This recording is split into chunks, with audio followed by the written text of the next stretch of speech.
Win big in 2024 with Team Sync from RotoBaller. Import your fantasy teams and sync your leagues. Get customized tools and tailored advice for your specific rosters and scoring settings, including live recommendations from the live draft assistant, free agent finder, and lineup optimizer. Sync an unlimited amount of NFL, MLB, NBA, and NHL fantasy teams from all of the major fantasy platforms. Get a discount for any premium pass using my promo code Knuckler. Just visit rotoballer.com/radio and start rotoballing like a boss. This podcast is also brought to you by Parlay Play Fantasy Sports. Use my referral code RotoBrady. Get that sweet, sweet deposit bonus. They got free contests, paid contests coming to a state near you. They're slashing lines and giving out boosts all day long. Check it out. It's a fun platform. And what is up, everybody? This is Brady Grove bringing you another interlude episode of RotoBaller's official MMA podcast. Tap that. We got the UFC this week. Obviously, check out, follow me on Twitter at RotoBrady for all of my picks on all major combat sports events. Follow the podcast at Tap That MMA Podcast on YouTube, Facebook, and Spotify. With me this evening, it's been a fun, exciting roller coaster ride for Kentucky basketball. You know, we love to talk college sports here when we get the opportunity. He is editor for A Sea of Blue, founder of Kentucky Insider. Give it up for Tristan Pharis. Tristan, thank you so much for being here. How's it going, man? Yeah, it's going good. I appreciate all the enthusiasm through the ad read, through the intro. I love it. I love it. I appreciate it. Where are you located at right now? That's a classy looking bookshelf behind you. So I'm actually at work. So it's been a late night at work. I finished up about 15 minutes ago, so I was a minute or two late. But so yeah, as soon as I get home, I'll eat some dinner. But just finishing up the work day, I guess. So Tristan, first off, after this NCAA tournament, and you know, as the Cal to Arkansas news breaks, even though it's a fun time because you don't know what's next and you know that there's going to be big news and you know people are going to be talking about us a lot moving forward. The first thing that I felt sad about was, and this was like Kentucky fans chasing the dragon for so long of like, God, remember how fun 2010 through 2015 was? Like it's, you know, I don't know if we'll ever feel that specific feeling again, that like that swagger and that momentum that we had in those early Cal years. But, you know, so how do you kind of look back on the Calipari era and reflect? And because when I think back to how fun those 5 years were. You know, now that I've had time to digest, I tend to reflect more on the positive stuff and not necessarily how the latter half of it went. Yeah, I think when you look back at anything, like just through your life, most of the time you try to look back more on the positive things. And I think that's what most people will do with Cal. If they aren't, with some time they will. I mean, he was here 15 years, and you mentioned that 5-year stretch. I mean, he went to 4 Final Fours in 5 years. That hasn't happened in a while in college basketball, and hasn't happened very often. So if that ever happens, that'll be a fun time, regardless who the head coach is. But yeah, just I was at the game in Pittsburgh, and just seeing him walk off the court, it just kind of felt bittersweet because it just kind of felt like a chapter was closing. Obviously, he still had the job and everything at that time.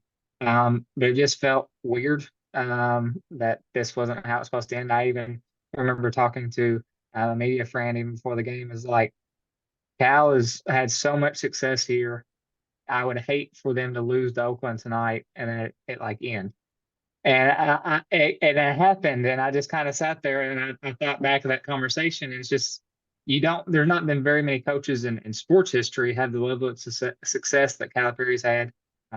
Like, he went to 7 Elite Eights in his first 9 years. So just a crazy run, but obviously all good runs come to an end. And he's kind of talked about it on some interviews lately. Maybe he should have just stayed here 10 years. If he would have stayed here from 2009 to 2019, a lot of fans would have probably been upset that he left, but at the same time, it would probably have been, looking back on it, the move then save some grief here the last few years. And I say it a lot that, you know, the linking of a personality like John Calipari with the resources and just the you know, the absolute, in my opinion, number one in anybody's estimation, one of the greatest programs in the history of college sports.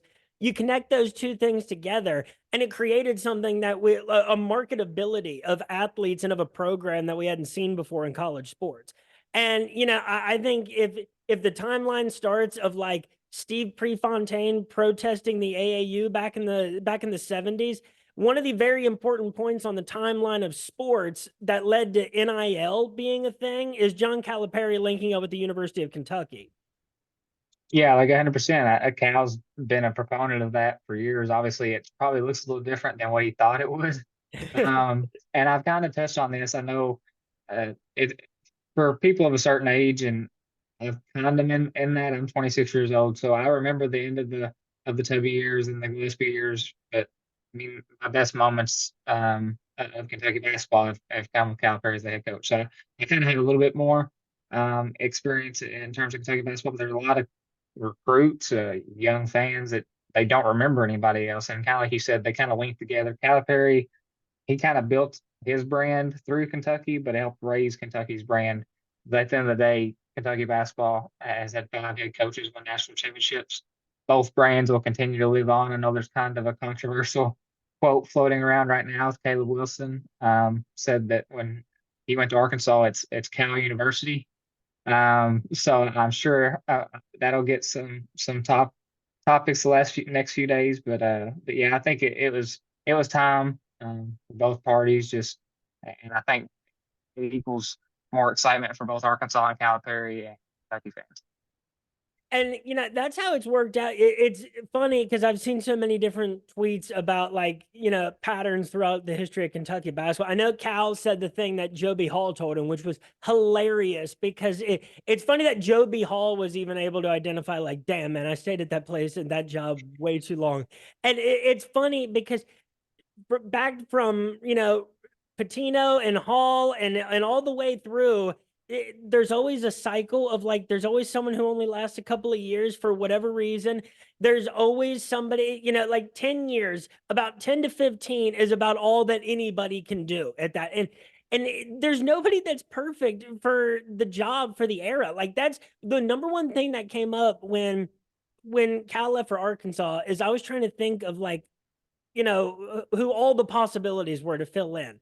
And it's like I can't think of a single person that really fits the perfect mold. It's so hard because you got to be the governor of Kentucky or what however you'd call it. Yeah, and very few people have been able to be like the level of celebrity that Cal was. Like obviously that wasn't Tubby Smith's bag at all, but so when all the coaching possibilities came up, even the ones that we wanted the most, like people were talking Dan Hurley, which I never thought that was even like a remote possibility. Or Yeah. Scott Drew never really got me excited. And then you hear it's Mark Pope. And the first thing that I thought, because back when we were looking for Billy Donovan, we panicked, and that's how you get Billy Gillespie. But they were also talking about, well, what about Travis Ford and John Pelfrey? And it's like, no. So when you hear it's a former player and knowing like how he's done at BYU, it's like, was this a panic hire? And Tristan, in 24 hours, the entire wave of negativity over it was like a sickness, like the way it spread to everybody, as angry as they were. But like, credit to Mark Pope, dude. I wouldn't be saying this as a Kentucky fan if this wasn't the truth. He handled pretty much every aspect of this transition absolutely perfectly. He said everything that he was supposed to say, everything you'd want to hear him say, everything about the way that he handled this very short period of time has been flawless. Yeah, like you said, that Thursday night, myself included, I was just kind of like, what? Like read the headlines, and it was crazy is because there was something going on Twitter where people were like hacking accounts, like there were recruiting accounts getting. I was like, maybe there's a hack here. Like I'm not buying it right now. And obviously people had heard of Pope. He'd had some good years at BYU, but he'd never won an NCAA tournament game. And you're like, this is Kentucky. NCAA tournament is the level of success. Like, what's going on here? And I think a big part of the reason why there was such a fan report first was just because you go from Scott Drew that morning to Dan Hurley that afternoon to Mark Hope that. So within like 12 hours, just so much had happened. And it was obviously just a different level of candidate in terms of what they've done in their careers. Um, but I do think, like you said, Mark Pope handled it perfectly. There's not very many coaches or candidates out there that could have been able to kind of within 72 hours from Thursday to Sunday kind of build the fan base into bringing 20,000 people inside of Rupp Arena to the point where people had to be turned away at the door. I got there a little bit early to that event, and I remember you could see the way it was set up. It was they thought maybe half the court half the arena would be filled, and then slowly as more people kept going, they had a black kind of draw behind the signage, and they kept lowering it, and then eventually they got rid of it, and then. Obviously, all the fans it felt like a game. Like it felt like Kentucky was playing Kansas that night. It felt like a high level caliber game. Um, and if they can replicate that at all during the season, obviously basketball on the court is going to be getting people to buy in, getting that excitement back in the fan base. Like you said, he's done the perfect things and he's said all perfect things. So, and that's something I don't know if necessarily a personality like Scott Drew, as much success as he had and has had at Baylor, I don't know if he could have done that to Kentucky. And plus, like Scott Drew, to me at this point, that would have been kind of close to having Bill Self as our head coach. And it's like, that's a good coach, but like, I don't know how much I can get behind that. Both are balding. And as an aside, because the name did pop up at one point, and it seemed like there was actually some momentum. Be honest, was there any part of you that would have been super excited to see Rick Pitino back in Lexington? Honestly, it was getting to the point like I had wrote a just kind of like a 10. I don't even know if it was a 10 candidate list. I think it maybe went to 7. And honestly, Mark Pope was he was the 7th candidate in that list. So I mean, I thought there was a possibility that they happened, but I didn't think it. But once it got to like 5, I'm just like, if you're wanting to save some money and somebody that would probably work at Kentucky for free, and if you had to pay him legally $1, why not Rick Pitino? It would be the ultimate kind of now, I don't think it was a realistic possibility at all, just because Mitch Barnhart and the morals he has and what he stands for. He's not going to hire a guy that had strippers at his university and paid players, did about everything illegal that you can do as a basketball coach in this program. So I don't think it was a possibility. But honestly, if I know that era of fan and that age is really excited about this, just because that's one of them that they're bringing that era back to Kentucky basketball. But it'll be interesting to see how Mark Pope just kind of connects everything. Because obviously, I do think that there's going to be some grad assistant spots, and there's obviously a 5th position spot. Add a Cal guy there just to keep that connection would be pretty neat, especially in the grad assistant role. But it's like he said at his introductory press conference, this is not my program. This is not their program. This is our program. So it kind of just feels like Kentucky. I think somebody put it. I think her name was Allie Tucker. It kind of felt like you're selling the cool factor to get your soul back again. And I think that's kind of been the best way to put it that I've seen. But it's definitely been a roller coaster of emotions through the players, the coaches, and losing in the first round. It's been crazy. And I love the creativity that Pope has had on assembling his coaching staff. I love that. I mean, we can get to the portal here in a second because it's stressful when you don't see anything. You know, when you don't catch up on what the transfer portal news is for half an hour, you miss something very important. But you know, that is it's just crazy because you go back to the Gillespie days too, and it's like, what did we do under Gillespie? We went to the second round of an NIT, and we lost in the first round of a tournament. Like, shit, as bad of a guy as like polar opposite wrong of a personality that guy was for the job, and you know, like recruiting, you know, signing 6th and 7th graders who turned out to not like play community college basketball down the I line. think 19 players on the entire bench. That was the craziest. I can't believe I ever got excited about that. I don't care how young I was when it was like I we would have. signed a 7th I grader. would pay such a large amount of money just to have a documentary made. If social media was alive in that era, there is no telling what kind of stories that's come out. I And like, that's the thing. Like Calipari, it was so like fun to be as hated as we were for a bit. Like it was. He is really good at doing us against the world wherever he is. And it was really fun to be that hated for a while, and people had to hate us because we were winning every big game. So I am gonna miss being like the ultimate heel. That'll come back at some point, some way. Like, but it just doesn't. Like, Mark Pope is just not that dude. Like, I think even people who just beat him or just got beat by him probably still like him. He is just he exudes it.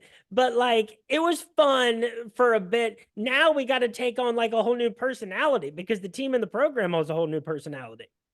Yeah, like I think there are stories that Pope's wife makes cookies for the opposing team. Like nobody's gonna hate you if that's the case. Like you can't be the villain of college basketball if you're giving cookies to the other team. Now maybe she puts some like laxative in there and it kind of helps. I don't know something. But yeah, it's gonna be completely different. I remember at the Kansas game, the Jayhawk. Uh, it was back at the Champions Classic this year. Uh, Kind of Kareem Watkins flipped off the Jayhawk, and that kind of resembled the Calipari era. I loved that move, but I don't. You're not going to be the most hated program. I mean, you got Mark Pope doing the CATS, cats, in a Kentucky uniform.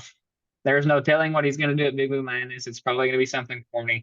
And I think what's funny is Louisville's got a corny coach of their own. So I'm kind of curious to see how this new Kentucky Louisville rivalry from the Slick Rick Italian John Calipari era goes to Pat Kelsey and Mark Pope. I think it's going to be a little interesting. You're going to have some quirks in there. But yeah, this just a different look of Kentucky basketball. But I think if you were hoping for the slick Rick and Cal type, you were trying to get Danny Hurley. I think he would have fit right in that mold, just the kind of the arrogant Northeastern guy. But obviously that's rubbed a lot of people the wrong way. So maybe you had Tubby kind of in between Patino and obviously Billy G between Cal. Maybe you get back to that, but maybe Pope's putting the nice guy for a while. And to get because this is the real question, right? Is people know Mark Pope knows X's and O's. They know that he is good at finding people to fit a system as opposed to the way that we've been going about excuse me since 2009. But the question really is Mark Pope's best in the right system at a place with a lot of resources where you can get people, when you can get the best talent that you need, is that good enough to win a national championship? I think that's the real question: is what is his ceiling good enough for that? And to give the credit to him, BYU is not an easy place to recruit to. Like No. it's not the same as Ivy League, but it's hard to get people to go there when it's not necessarily known as a top tier party school. And I'm sure that matters less now in this era where it's like it seems like athletes are going less to college, like they're getting less of the college experience out of actually being college athletes. I don't know where these dudes live who have NIL money. I don't think they're living in a dorm like in a Blanding Tower or Yeah. whatever. So it's a different kind of experience, but it's hard to recruit people to BYU because of the nature of the play. But that is also a school that has a bunch of intense rivalries. I trust him, especially at his alma mater, to understand the gravity that Kentucky fans do care about winning in the Champions Classic. We did. I'll tell you, my son was born the morning after the Kansas game this year. And I'll tell you, I did not stop thinking about that loss until about 10 minutes beforehand. Uh, but like you got to be able to trust a guy who's taken BYU into Utah and having Utah Valley come into BYU because Utah basketball fans are psychotic. Yeah, like if you kind of look at his track record, his first year in the Big 12, he beat Kansas at Kansas. I think maybe beat Houston. I mean, played against some really good teams and beat some teams that Kentucky hasn't beaten in a little bit. So he's definitely, like you said, he's got the X's and O's. He's kind of proved that. Kind of what I gathered. I talked to a lot of coaches just kind of after the hire and seeing what their thoughts were. They don't think he would have necessarily been hired if he wasn't an alum. So I didn't love that comment. But they did all say they all commended his offense. They don't believe his defense gets as much love. There's an analytic guy that's like defensively, he's just as good. Like you said at BYU, you can't really recruit the athletes. Just there's limitations there, and that's going to be the biggest question. I do think if you look at the way he's attacked the transfer portal, I mean, I don't think the dude has slept in weeks, at least a good night's sleep. And I think the recruiting trail, that just kind of what it comes down to is if you're putting in the work and you're making honest relationships and being genuine to kids and their parents, obviously you're going to have some kids out there that just want a bag. And Kentucky may get a player like that or two. But at the end of the day, Mark Pope he's trying to sell kids on the program. And I think if you've seen each kid that is committed, you had Andrew Carl's like, I know what it means to wear the Kentucky jersey. And Mario Williams was on a podcast a few days ago. It was like, this is surreal. I'm at Kentucky. Like, I don't know when it's going to hit me. Like having those kind of players that in the past, talking to the players that Cal's had, they're here for Cal. And yeah, that's great when he's at Kentucky. But having players say like, "I'm here because this is Kentucky," it's kind of refreshing. Not that playing for Cal's a bad thing. He's a Hall of Fame coach, but it's just kind of refreshing to see people are committing to Kentucky because of the brand again and trying to buy into the program and what Mark Pope's selling. And, because you bring up, otherwise that would have been a flawless segue into the transfer portal conversation. But it brings up another point that, I think Kentucky fans too, for a bit, fell in love with being the school that was producing so many NBA players. It was fun to watch those guys become stars at the next level, especially when for so long, and I don't know any of your background information, but I'm sure that you felt a similar experience where people from Kentucky didn't used to care at all about the NBA at all because Yeah. we didn't have any good NBA players excluding Jamal Mashburn and Antoine Walker over that period of time, especially if you're people around our age, 26, 27. And, then you have to go back to Dan Issel to really find someone who made a lasting positive impression. So we fell in love for a bit with having those NBA players. And over the last handful of years, it's crazy because we're still putting dudes in the NBA, and it's a different market now that if you are able to sign as an undrafted free agent, you're kind of fine. Like you're going to bounce it the same way that a lot of second round draft picks would. But people were coming to Kentucky as 5-stars and they were going in the second round. It's not necessarily that we were doing anything for their draft stock, especially guys from the last few years. If anything, a lot of the time we were hurting a lot of people's draft stock. They were making it to the NBA off of what they did in high school, not of what they did at Kentucky. Here at the transfer portal, there's actually an opportunity for a lot of these guys coming in from the programs we're recruiting from to improve their draft stock at Kentucky because there's going to be a lot more eyes on them at the very least, and they're going to be surrounded by a lot of talent and resources. Yeah, I think one player that would benefit the most is Jackson Robinson, who a lot of people hope's in a Kentucky uniform. I mean, the dude's a second round grade, probably slightly closer to the undrafted side. But he won 6-man of the year of the Big 12. He's obviously got some NBA upside to him. If you put that guy in a Kentucky uniform, he gets more eyes on him. His draft stock is going to go up if he puts up the same exact numbers. That's just the nature of the game. Obviously, the international recruits are becoming a bigger factor, and Pope has some connections there. But like you said, just the NBA guys, obviously Kentucky loved. I remember my first NBA team that I started supporting was the Boston Celtics, strictly for Rajon Rondo. So it went from that, and then it doesn't matter what team you cheer for now, you got a Wildcat on there pretty much. And yeah, it's cool to be like, yeah, Kentucky helped those guys, and there are some like Tyler Hero and Shea Gilgeous-Alexander that weren't necessarily thought they were going to be one and dones, and Cal and the coaches did help develop them. But I kind of found myself in a conversation with a friend of mine who's a North Carolina fan this past year, and I was just like, "You guys don't produce guys in the NBA," and he goes, "Yeah, but we've also won 2 more titles since you have." And yeah, it's great to like those guys in the NBA, but once they're in the NBA, they're not doing anything for Kentucky. Yeah, they're helping the brand and helping the awareness, and a lot of those guys still support Kentucky. But I think that kind of same approach soured on fans is like you brought so much talent, and we have one national title, and we I haven't sniffed a Final Four in like 5 years. Like, what's going on? Like, these other schools aren't doing that. Why can't we at least meet there for bringing on staff? And the transfer portal was brutal for Kentucky fans to digest at first because for so long, not only were we not taking, advantage of it in the years where it actually got nuts, but even, stretching 5 years before that, we had to watch so many guys that we weren't utilizing, at all go on and make huge impacts for other teams. My God, Kyle Wiltshire looked like a baby horse when he was playing for Kentucky and still, like, had his really good moments in that 2012 season.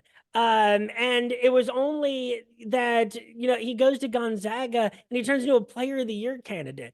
We saw that happen with so many people. Now, the opposite happened for Devin Askew, who is apparently in the transfer portal again.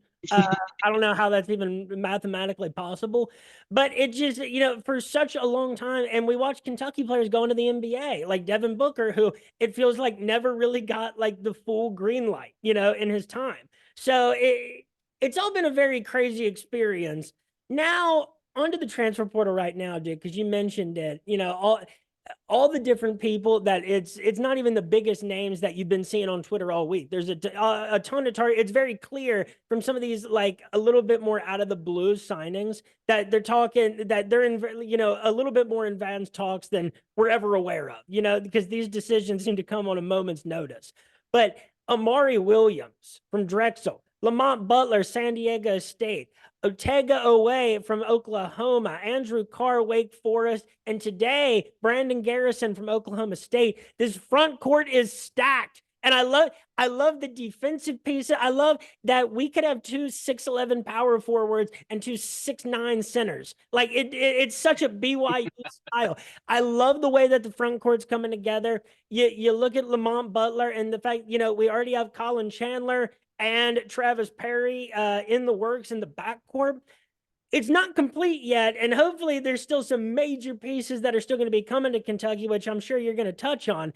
But so far, the transfer portal is 1,000 times more exciting than finding out what McDonald's All-American, like 18-year-old McDonald's All-Americans that we got in the summer. Yeah, I think it's just kind of I'm not. It's kind of going back to when Cal first got here. As I'm kind of related to, is Kentucky wasn't used to like. I think Patrick Patterson was like a top 20, top 30 candidate, but he wasn't top five. And then like you go through all these years of getting the number one, number three, number seven guy. You get four guys in the top 15. You got five McDonald's All Americans in the 2014, 20. I mean, that stuff's exciting, but eventually it kind of wore off. And I think you're getting back to that, but it's also now the transfer portal. And the thing with the transfer portal is it's so fast paced because you only have a certain amount of time to visit, figure out what you're doing, talk to each school, and make your decision.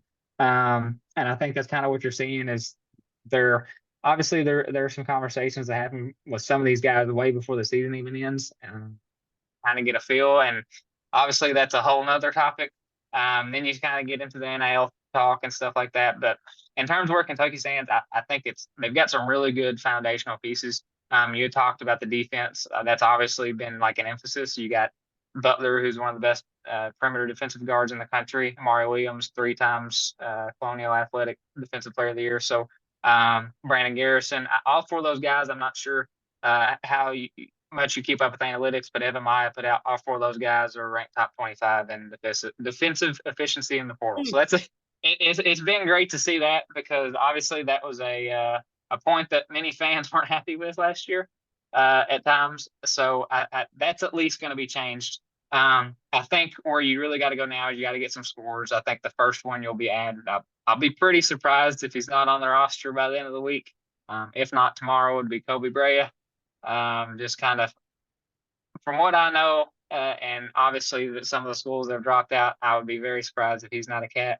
But I think probably the biggest question mark and what most people are like, what's Pope going to do at point guard? And I did feel a little bit positive when it looks like Elijah Hawkins from Minnesota, who I feel like is a great player. Just I'm not sure if I want to see Severe Wheeler 2.0 in a Kentucky uniform. So I hope he does great wherever he goes, but it does look like he's kind of going away against Kentucky, and that was probably a player that if Kentucky wanted, they would take him. But if they're not really going after Hawkins, it makes me think there's a bigger piece that they feel like they can get. So I know some names. Obviously, you got Javon Small, who played with Garrison at Oklahoma State. Kadari Richmond, who's probably going to go to St. John's, but love that kid. Devin Small with Utah. He's got transcript issues, but there's some options out there. But I do think it's kind of you'll have 8 players on the roster once you add Brady. You kind of got to calibrate and look at what type of point guard fits that mold. But definitely, I think here in the latter half of the portal, leading up to the draft, you're going to see Pope focus more on his offense.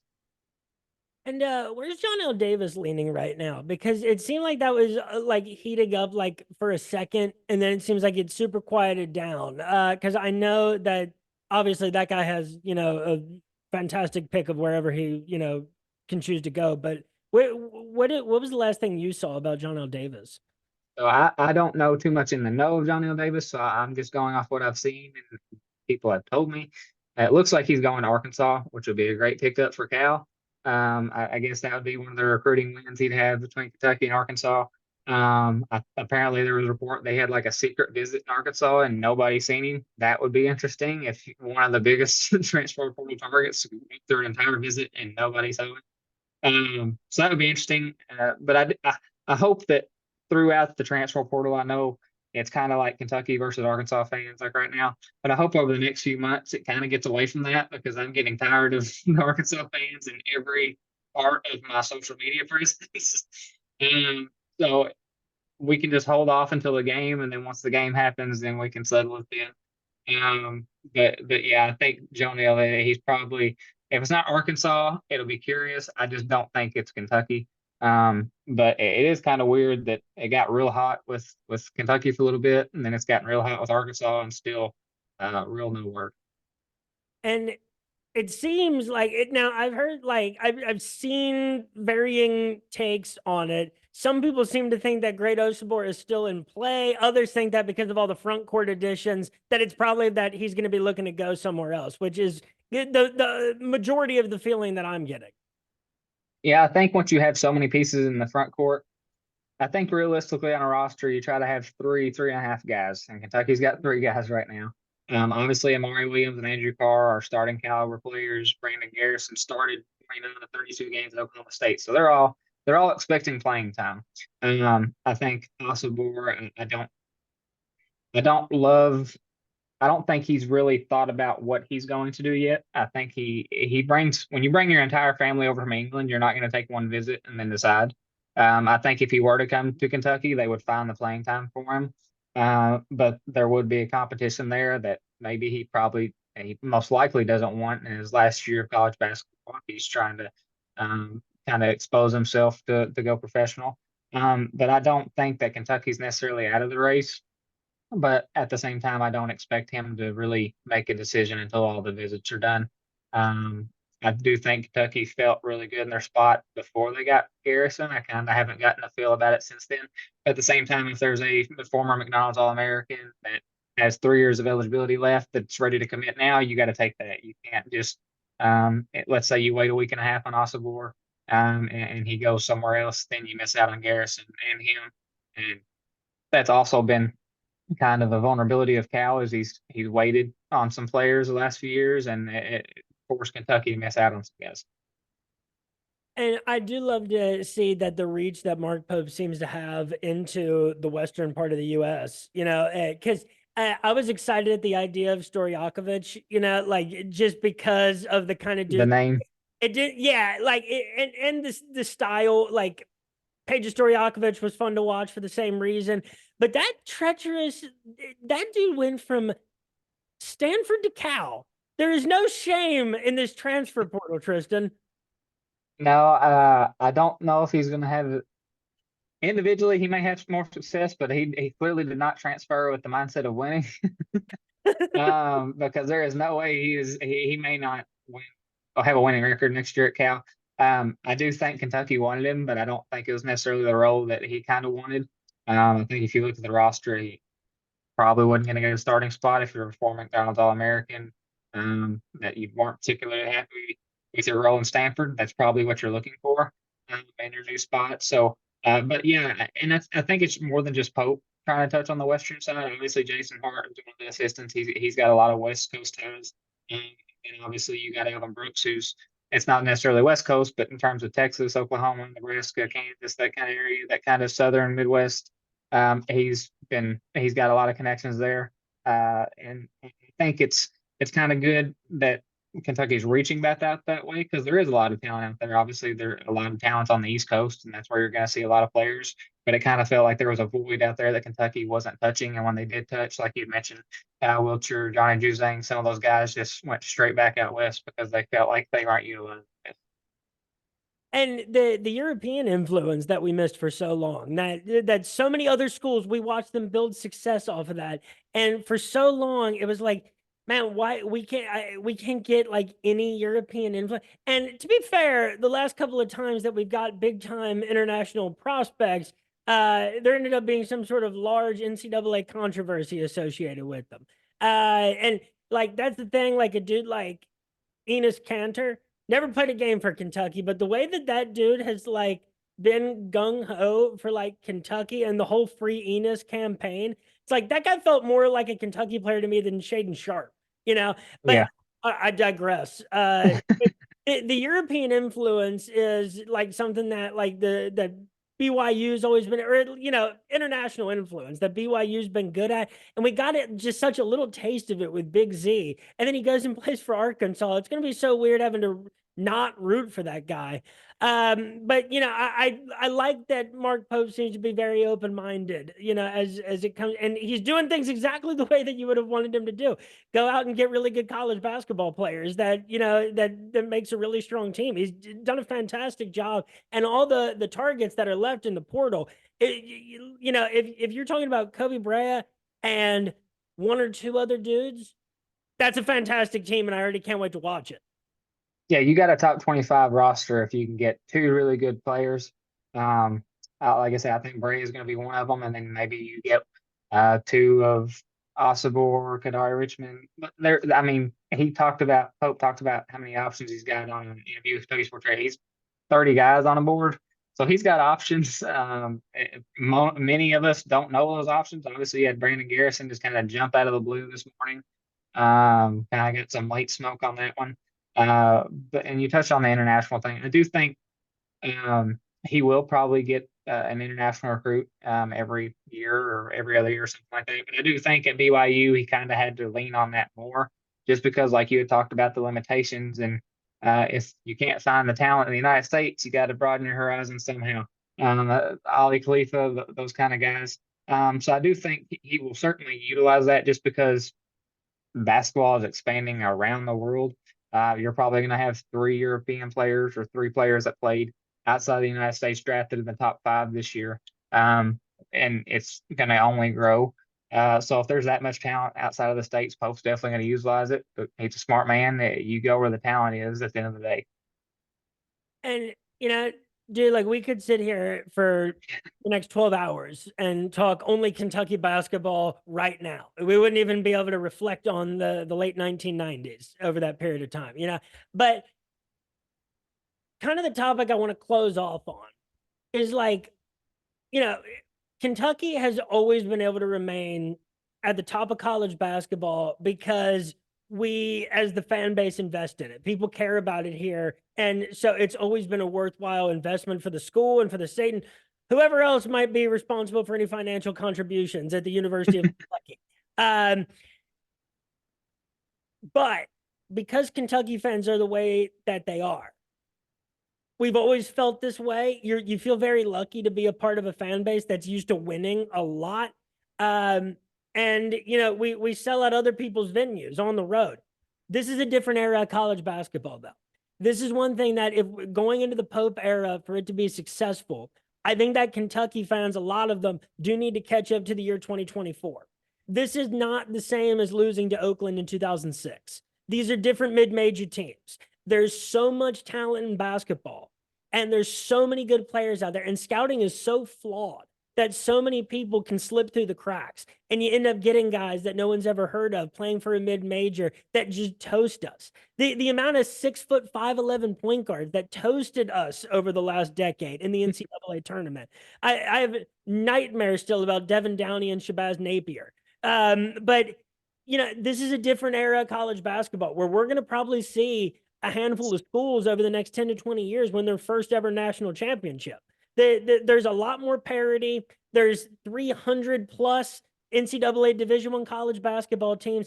And there's talent enough at the Division II and III and junior college level that guys are coming from anywhere. And in an exhibition game, really anybody can lose on a bad night.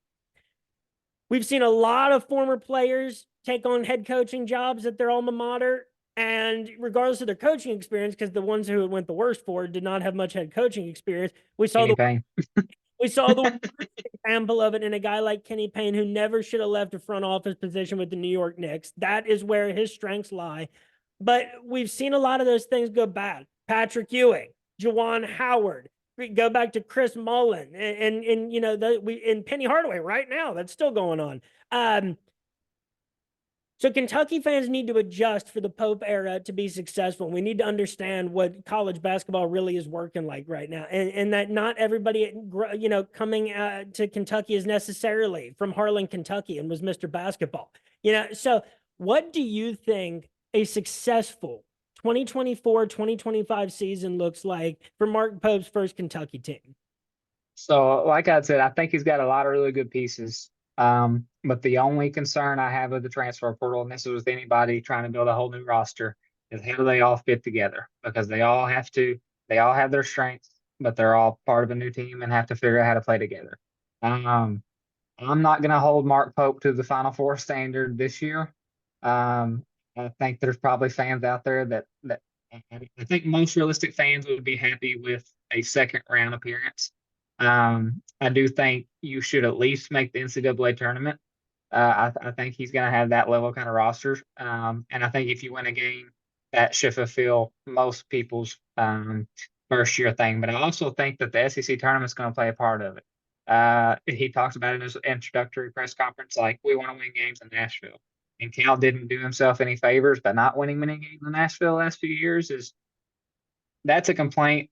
And people spend a lot of money and go to those trips. At the same time, when you're looking at a regular season or just a season, Kentucky has won 8 national championships in 100 years.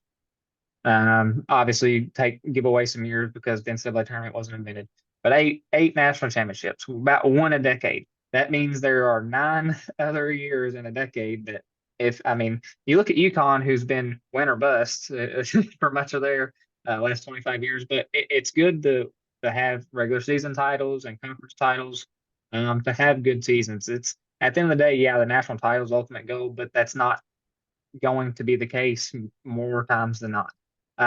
So I personally, I think Kentucky win one game in the NCAA tournament, win one game in the SEC tournament, and have a fun regular season. Finish top 3 in the SEC. That's kind of where my goals are set. And I think if he can do that, he should have a mass approval rating after his first year. And it's always important to, you know, win a handful of rivalry games, you know, in the opportunities we get. Yeah, beat Louisville and Pat Kelsey's first year. That would be good. I really hope that Duke game, that one worries me a little bit just because they're so talented. But if he were to win that game, Kentucky fans would probably be the most arrogant they have been in quite a while. It's fun, like, that we get to be in a lot of those games too, where it's like it's like if you're a lot of other teams, you get excited for it, but really as their fan base, like if you're a fan of Nebraska basketball, like you're terrified of that game. Like, but like it is so fun. I can't even explain to people that like aren't a part of it how fun it is. Where it's like, yeah, Kentucky's playing Gonzaga tonight. Bring it on. Come on. I want every piece of that. I want all 40 minutes. Like, I want to play the best teams. And, you know, this is a thing that Mark Pope has known to capitalize on, is the fact that it really wears on a fan base when you, like, some people take their spring break. Some people take their only vacation they get from work that year. Some, you know, college kids scrape together whatever they have to go to the SEC tournament. It's a real bummer when it's over that soon. And the NCAA tournament, we all know what a deep tournament run feels like. So when those end quickly, it's like, well, great.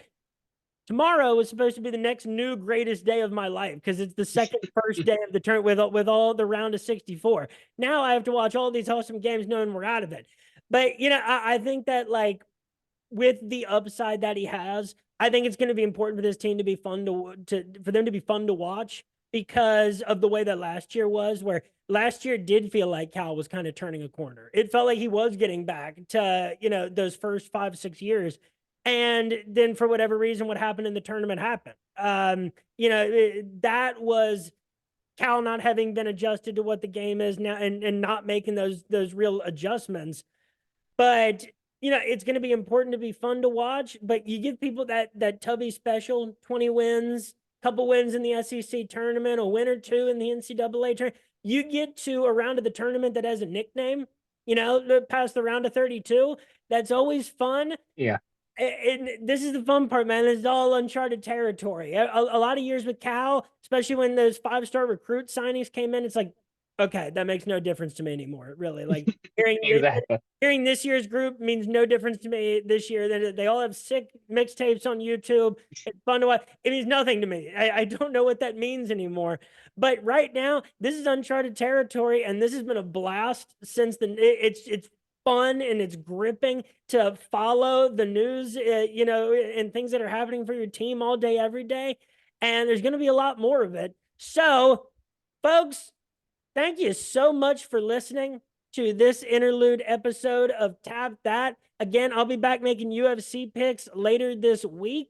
Follow me on Twitter at RotoBrady. That is where I make picks for all major combat sporting events. Follow the podcast at Tap That MMA Podcast at Facebook, YouTube, and Spotify. And again, with me tonight, editor for A Sea of Blue, founder of Kentucky Insider, Tristan Pharis. Tristan, thank you so much for being here tonight. This was a fantastic conversation. Anytime you can talk Kentucky basketball with someone at a time like this, it's a blast. Anything that you want to say or anybody you want to shout out, whatever it is, the floor is yours. No, I appreciate you having me on, man. This has been fun. And like you said, it's a fun time for Kentucky basketball. There's no shortage of news. Like you said, you step away from your desk, you go to lunch, and you're like, what? I just missed like 2 days. Like, what's going on? So yeah, it's definitely, and it's not over yet. Obviously the portal deadline's tomorrow, and then you got the draft deadline at the end of the month. So it's going to be an exciting 2 months to see how this all plays out. Folks, thanks for listening. Have yourselves a great week. Go Cats, and peace.